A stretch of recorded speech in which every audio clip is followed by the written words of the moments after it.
Hey, Justin, welcome to the podcast. I am so glad that you're with us today. Thanks, Rebecca. I am excited to be here. And good to see you too, Gabe. Yeah, well, we love these conversations, and this is the work that you have just for several years now been doing that helps us all practically live into rhythms. And now specifically, you've helped kind of let us into your world of family life. And for this series where we're talking about marriage and parenting, I think there probably isn't anything more important than thinking through structure to how we do it. We've had a lot of conversations that deal with emotion and deal with how do we treat one another well and how do we grow in that category. But man, if you don't have rhythms that create the right structure for those conversations and for our growth, then I'm not sure it matters. It can undercut all of it. And so talk a little bit about why this project for you? Why did you decide to write Habits of the Household, where you start to unpack how we can form these rhythms for our family? Yeah, I think it's because over the course of my life, I've come to see habits as the formation of life. Like where your habits go, there goes the rest of your identity. There goes your family. There goes your work. There goes your relationship with the Lord. So I joke with people that both of my books so far have come out of crisis. I'm 2 for 2. We'll see about the next one. But the common rule, which is, just about the kind of the regular rhythms of technology, work, and personal life, came out of my own anxiety collapse early in my years as a young lawyer, where I really realized that you can live with a completely Christian worldview, so to speak, and still largely align your life to the cultural liturgies, I would say, or the habits of culture that will lead your heart into the same anxious and depressed and problematic states that we find so many people in. And so I kind of had this experience where after a really significant anxiety crash, I realized that I needed to align my habits with my faith so that I could be fully formed as a disciple of Jesus. And it was a wonderful journey after that of really thinking through my technology, my work, my busyness. But it was a couple years into that where I realized, and I got up to 3 boys at this. I have 4 boys now. It was 3 boys then, where I realized, oh my gosh, this applies to my household too. This applies to parenting. And I was sort of doing all this work on rhythms and work and technology, and then realized that meanwhile, my household was a bit of a mess in terms of our habits and rhythms. And so the past couple of years have been a journey to figure out how my rhythms not only form my soul, but they also form my children. And that might be the most important part of formation in the household. Yes. And I'm sure you've learned in the writing that it is. I know we both have been on this rhythms train for a long time, and we've had these conversations for the last few years. And it was exciting to kind of hear that we were in the same place in the things we were discovering and researching through my anxiety, history of panic disorder, and just coming out of that and understanding the need for regular, deliberate, intentional, consistent practices, right? Practice, habit, rhythm, whatever the word is you want to attach to that. But the key is consistency. The key is often and frequent and consistent. And because that's what it's required to retrain the brain. And so, of course, the brain in our children is growing at such an accelerated rate. I read recently that the amount of connection and attachment that happens in the first 2 months of a baby's life is more impactful than the following decade. Like the earlier that you are making sure, because those neurons are just like reproducing. There's so much growth accelerated in that first year that's setting the framework. So this isn't to say it can't be redeemed. Is it the first 2 months or 2 years? First 2 months. Wow. Attachment between the baby, the infant, and the parent, the caregiver, first 2 months, because I think the brain at that point is reproducing like on the thousands compared to what it is even by year 3, 4, 5. So the point is like, we've adopted a girl who's 5.5, and she didn't have a father or mother figure, those first 5.5 years. So I read that and I'm like, oh my goodness. But the good thing is that the only way to repair those injured pathways is through practice. Rhythm practice. Yes. So the earlier we're doing that with our kids. So how did you wake into this? And was it kind of alarming? Like, oh my goodness, we're losing time with our kids? Or when did you wake into this? And then how did you initially just start with that kind of intention? Yeah, absolutely. Just to take a second to affirm what you said, I completely agree. And I think on the one hand, it's a call forward to say your rhythms matter and earlier the better. And that is so true. But I think also one of the most important parts of this conversation is the reminder that grace abounds. And often that grace abounds in neuroplasticity, as in you can reform yourself, you can reform your children. And I just think it's such a wonderful reminder, both in the physiology of our brain and in our soul, that grace means your rhythms don't have to stay the way they are. Grace means that your life doesn't have to stay the way it is today. There is actually change possible for you. And God will often use renewed rhythms and renewed habits to bring you there. And so the way that I kind of encountered this was, I remember a night about 4 years ago with my kids where I'm putting my 3 boys at the time to bed. I have 4 now. And I just, went from like the typical like bathwater on the floor and board books flying as weapons, just a normal night. And I just exploded, and had this night of yelling them to bed and then giving them a quick prayer and saying, I love you and God does too, and walking out of the room. And I just remember this weird sense of irony that night of realizing my normal is this strange mix of like my frustration and anger and just overloading them. And then small verbal reminders that I love them and God does too. And as I started to notice things, and this was like my crisis of the second book, realizing that my normal was unhealthy. My habits at home were unhealthy. And it really led me to start to confess some of this to a pastor, which led me to start to try to reform my bedroom routine with a liturgy of putting them to bed that involved words and actions on my part that sort of aligned the love that I was trying to say to them to the love that I was acting out, which then led to a way of thinking, oh my gosh, if this can happen at bedtime, this could happen in so many times. And in fact, it's already happening. There are already so many quote unquote liturgies as habits in our day. And that's when I just started looking at all the routines of the day, mealtime, moments of discipline, meal times, bedtime, and saying, what would it look like to try to align these practices to the gospel of Jesus?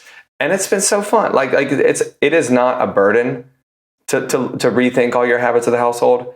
It is absolutely a blessing because you will realize what I just said, that grace abounds in every one of these moments, and every one is an opportunity to love your children. So what does that look like for the bedtime? Let's talk about a couple of those real practical ones. Sure, bedtime and mealtime. Like what are the ways you handle a habit? So what I started in that early season with my kids was this little bedtime liturgy that I wrote that it's short, so I can just say it here. And my kids, they still are generally young. They were really young at this time. So this is kind of a young children thing. But I would ask them a series of questions to which every answer is yes until the end. And it goes like this. Do you see my eyes? And they say yes. And then I say, can you see that I see your eyes? And they say yes.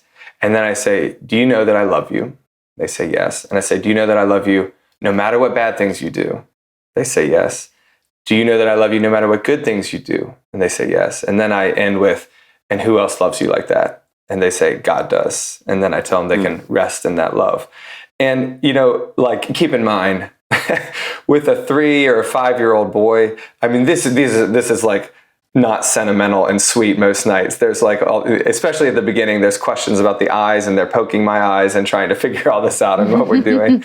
But it becomes, and it became quickly actually for us. And I remind people of this, nothing's normal until it is. I mean, families by definition are the places where we make weird things normal. And anybody who walks into a new family realizes that, like, oh my gosh, their family does this. You can make an intentional rhythm of talking to your children like this normal actually pretty quickly, even though it's really weird at first. And it didn't take long, a couple nights before they started asking for this blessing, before they started understanding it and saying it back to me. And, some of my kids are older now, like 10, and 8, and it looks a little different. It looks more like just a prayer or a hug and a small conversation before they go to bed. But it was this idea that the end of the day doesn't have to unravel like it always used to. We could form a habit that reminded us that no matter how bad today went, God's love for us, no matter what good or bad we do, is the dominant fact of today. And we can end on that. And it creates this moment in the day where you could sort of land the plane together. And then in different ways, like that's what we're looking for at meal times or in waking moments, and different ways. Like, for example, you asked about meal times, Gabe. Just simple ways of like having rhythms of questions that we ask at mealtime that try to draw them out as real people. Not to mention the whole habit of sitting down in general, which is actually an extraordinary household habit, just in general, just to sit down for dinner. Changes all kinds of spiritual outcomes, behavioral outcomes, addictive outcomes. But just to sit down and ask some simple questions. These aren't really complicated habits, but they are really, really impactful ones. Yeah. You talk about developing a new framework for discipline as discipleship, which I think is a great way to frame that, because discipleship is the goal, right? Nurturing a child's heart and bringing them back to what you're telling them in that liturgy every day, that God loves them no matter what, no matter what those consequences might look like, positive or negative, but not avoiding or shrinking back. So how do you see that? Because I know a lot of parents would love to lean in on this. Like, how do you treat discipline as discipleship?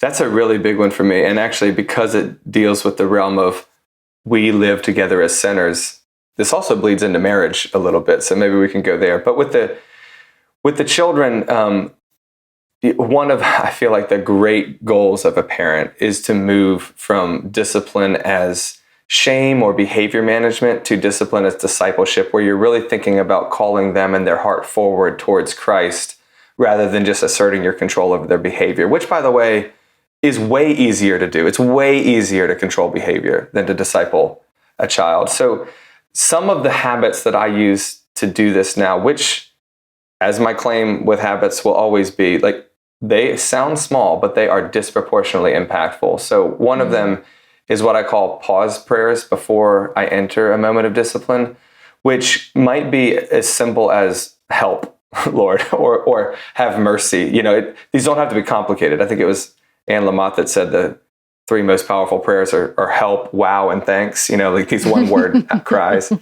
But so often before I walk upstairs to break up the fight over, you know, a video game controller, I'll just remind myself through prayer on the way up the stairs, Lord, remind me that I also hate it when people take my stuff.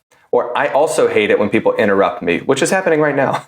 So please help me to parent with the, you know, the grace and the patience that you parent me with. And just reminding myself that I'm much more like my kids than I think. And I need that gentle, loving intervention, but, you know, also authoritative intervention. Remember, Jesus does not leave us to our own devices, which is part of his grace. So the pause prayers are a huge one. Go ahead, Gabe. I was just saying, when I hear you talk, I feel like you must practice like meditation or yoga, or some part of your rhythm is this calming technique that allows you to enter these really difficult scenarios. Well, but he's practiced it a lot, so you can tell it's now become like the norm. But did that kind of emerge on the fly, though? It's like, you know, on the way up the stairs. Yes. Yeah, it's much less like levitating in the corner thinking about how patient you're going to be today. And it's much more the trial and error of 100 fights that you've broken up.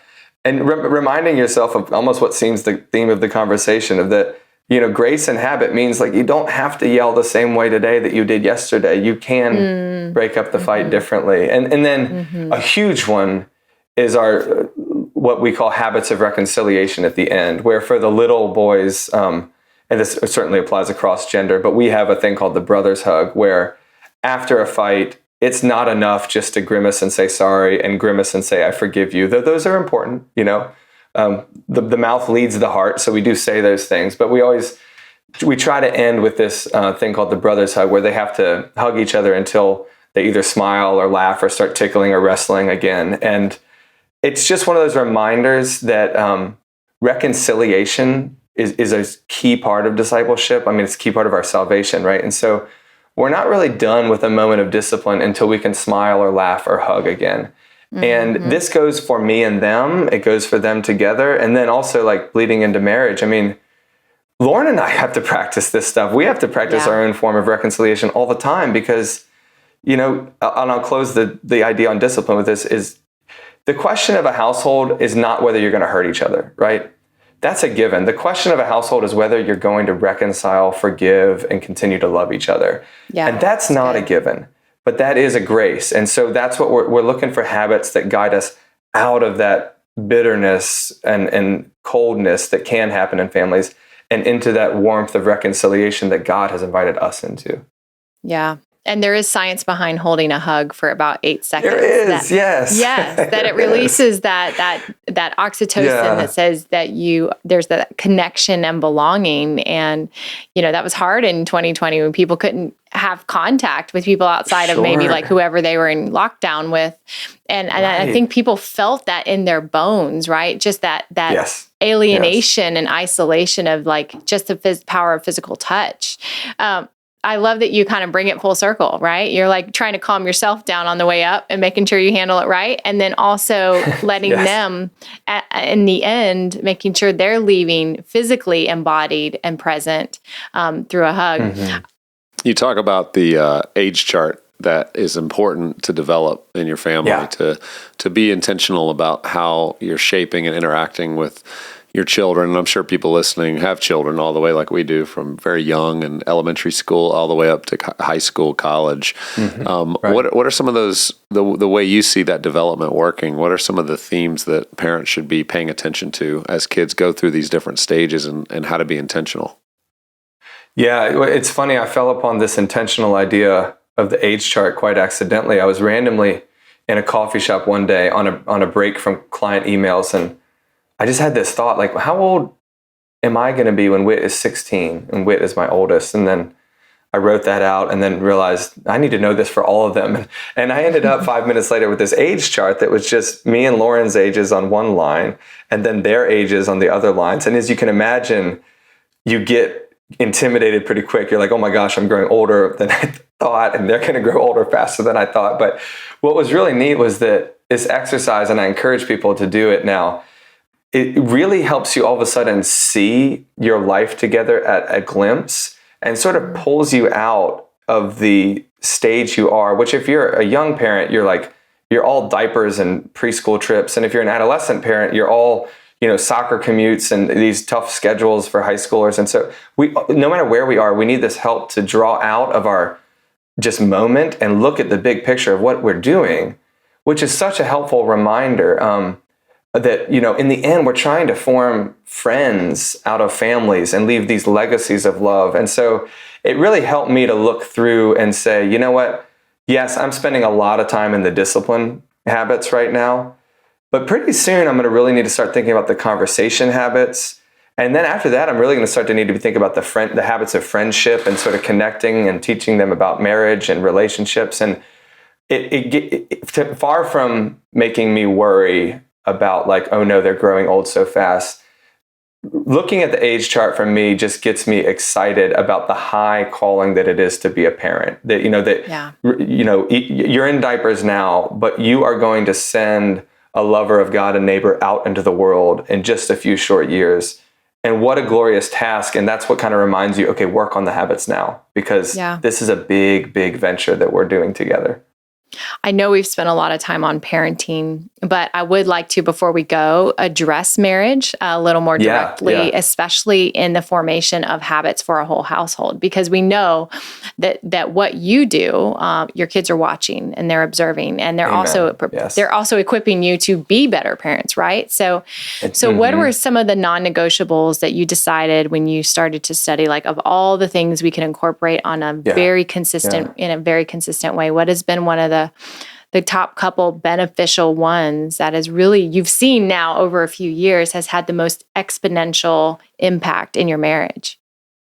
Yeah, I always start with the reminder, hopefully gentle to people, that we can't really talk about being good fathers and mothers until we talk about being good husbands and wives, because what we are doing as we live out parenting in front of our kids, we're trying to teach them that we are to act like God does. We covenant to love with one another, and come hell or high water, we stick to it, right? And that's, at best what marriage is trying to reflect, that we really mean and will act out this covenant of love. And that's not to say it doesn't go wrong. That's not to say marriage is easy. Quite the opposite. And plenty of them get broken. So it's not to say that there's no forgiveness or grace afterwards, but it is to say that it's such a key building block of what it means to teach covenant love to your kids. And then you go from this, high, lofty idea of marriage to, well, what does it look like on a regular basis? And so one of the things that Lauren and I talk about, and I write about in the book, is just the habit of some sort of date night, which is, again, the magic of habit. The smallest things create the most big, beautiful lives. And when Lauren and I think about date night, and for us, this is not complicated, right? This is not going out to a fancy dinner every Wednesday night. This is just saying about midweek, we do ours on Wednesday night. We're going to say that no matter how busy the week is, no matter how much laundry there is to be done, no matter how much work there is to be done, there's always a lot. Kind of like Sabbath, we're just going to say we're going to stop together and actually find each other and be present. And this most often looks just like sitting on the couch talking. Maybe we're watching a movie. Maybe it's something more romantic. Maybe we're going out for drinks and dinner. But whatever it is, we need to practice falling in love again if we're going to embody a covenant of love.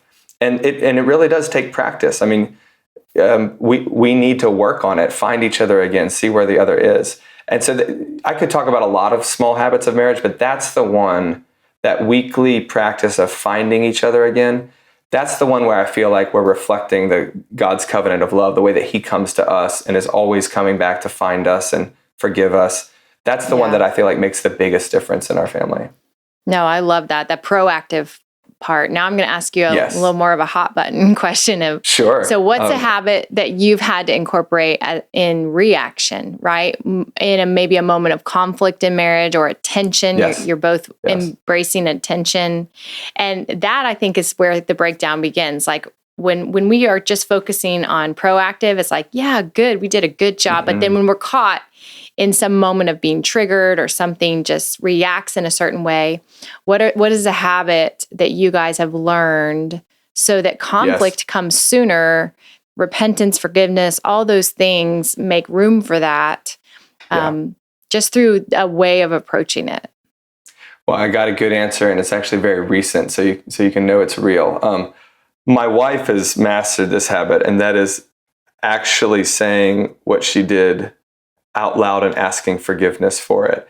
And I have lagged behind. In realizing that I need to be better at the habit of actually apologizing for when it goes wrong. So one of the things that I've been working on recently is starting with the humble reminder that there is something every day to every member of your family that you could apologize for. Right? Like we are sinners. And as Bonhoeffer writes, like, why would we hide it? Like, what's the point? We should be confessing it to each other and enjoying God's grace all the more. So one of the things I've been really trying to practice recently is getting better at confessing to my family when I have wronged them. And there was just a couple weeks ago, a really, really inappropriate morning where I kind of like yelled at everybody, each in turn. And I just had to sit everybody down at the breakfast table and start to go around and be like, one, I'm sorry to everybody, but here's what I did to you. Here's what I did to you. And, it's interesting. The little kids, obviously, they're kind of confused about this. And they're like, what is going on here? And they really need help understanding that parents can mess up and they ought to say sorry, and that's okay. And the older ones do get it. But everybody is formed by this moment of, it is the norm that we confess and ask for forgiveness. Yeah, it's the norm in our walk with the Lord. It's the norm in our marriage, and it can be the norm in our family. And I'm trying to really work on that because Lord knows I need it, and I have plenty to apologize for. Yeah, and that's leadership. That's spiritual leadership right there. Your kids seeing you do it, then they're not going to feel ashamed to do the same thing. Yeah, the connection that happens in those moments when I've done that, the vulnerability, and it's just everybody responds. They open up. They all feel like they have permission as well to confess sin and not hold it in, and it's okay. Well, thank you, Justin, for your work in this area. Like, it's so needed and so important. And I know your book, Habits of the Household, are going to be so helpful for people because it's very practical. Like, you walk through the liturgies, you give people liturgies. They like the prayer you said. I was like, man, is that the Westminster Catechism? What is it? That's like a new catechism you've created here for Right. for kids. Yeah. And I think for parents that need those practical guides, like, okay, what do I do at bedtime? This is going to be such a resource for every family listening. And so thank you for your work on that, and excited for more and more people to start putting these practices in. Because as we said at the beginning, if we don't get the structure in place, then we can have a lot of good intentions that never really play out in our family life and the family culture we're trying to create. So you're helping us all with that. So thank you.